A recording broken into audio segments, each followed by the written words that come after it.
You ask Tiger to solve. This deals with linear equations with one unknown. The final result is x equals -3. Let's solve it step by step. Group all constants on the right side of the equation. Subtract 7 from both sides. Simplify the arithmetic.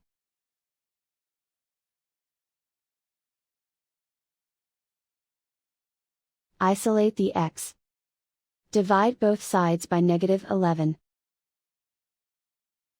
Cancel out the negatives. Simplify the fraction. Move the negative sign from the denominator to the numerator. Find the greatest common factor of the numerator and denominator. Factor out and cancel the greatest common factor. And so the final result is x equals -3.